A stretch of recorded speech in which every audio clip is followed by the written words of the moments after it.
France का हाल तो बेहाल है, लेकिन आज की ताजा बड़ी खबर में मैं आपको स्पेन के बारे में भी बता दूं कि स्पेन का भी बुरा हाल है।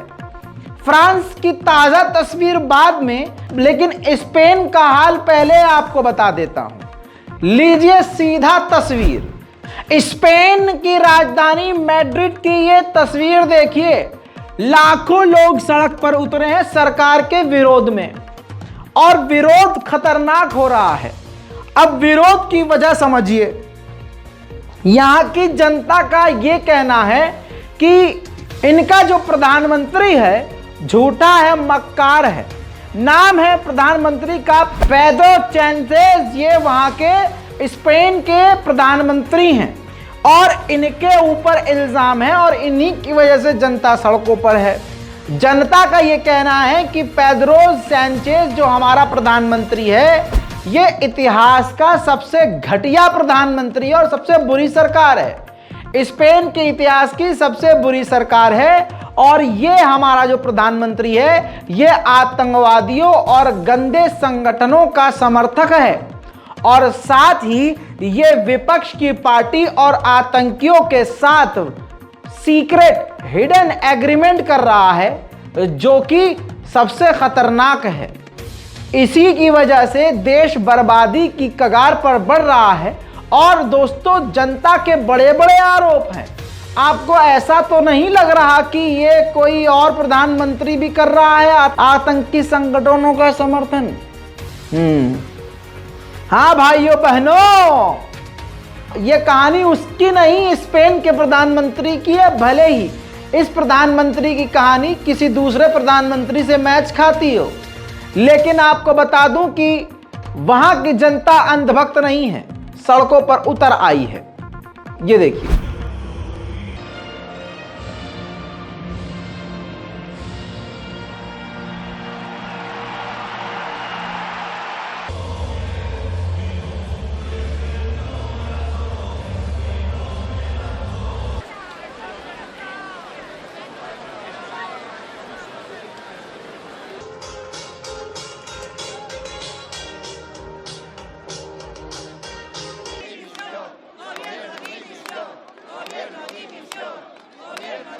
Sin luego, entre la playa y el cielo.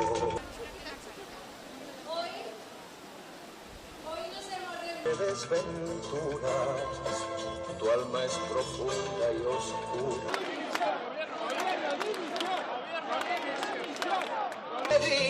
अब दोस्तों देख लिया आपने, स्पेन के लोगों की मांग यह है कि जल्द से जल्द ये इस्तीफा दे दे और दोबारा से चुनाव हो।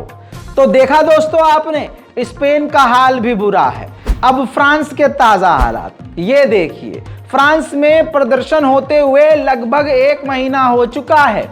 फ्रांस में अब हिंसक प्रदर्शन हो रहे हैं। मॉल्स और दुकानों को तोड़ा जा रहा है, एटीएम को लूटा जा रहा है और बहुत ही जबरदस्त प्रदर्शन हो रहा है। दुकानों को पूरा लूट लिया जा रहा है और पेंशन इसका मुद्दा है। वहां की जनता का यह कहना है कि जो पेंशन है उसकी रकम कम कर दी गई है। साथ में वहां के लोगों का यह भी कहना है कि नौकरी करने और रिटायरमेंट की जो एज है उसको बढ़ा दिया गया है। बेरोजगारी बढ़ रही है और महंगाई, जिसकी वजह से आप ये देख रहे हैं फ्रांस का हाल। तो दोस्तों, जो कल तक इस्लामोफोबिया फैलाते थे, रूस और ईरान और दूसरे देशों पर पाबंदियां लगाते थे और चौड़े होते थे, आज उनका बेड़ा गर्क हो रहा है। सलाम, नमस्ते, सत श्री अकाल। मैं हूं रजा और आप देख रहे हैं रजाग्राफी। आप सोच रहे होंगे बीच में रजा भाई ने सलाम क्यों किया। ऐसा है, खबर पे ध्यान दीजिए, वजह नहीं बताएंगे। भूल गया था यार। चलिए, दे रहा है दुरुस्त आए, सलाम कर दिया, वरना इसकी भी कंप्लेन लोग करते नीचे। भाई आज तो सलाम नहीं किया। मिडिल ईस्ट की स्पेशल रिपोर्ट आप देख रहे हैं, इसीलिए लाल पट्टी बार बार नीचे आती रहती है। मिडिल ईस्ट स्पेशल रिपोर्ट है। चलिए दोस्तों, अगली बड़ी खबर है। ये ताजा तस्वीर देखिए। सीरिया के एलेप्पो के शहर में एक बिल्डिंग पूरी तरह से तबाह हो गई है। 5 मंजिला इमारत गिर गई, जिसमें 17 लोगों की मौत हो गई।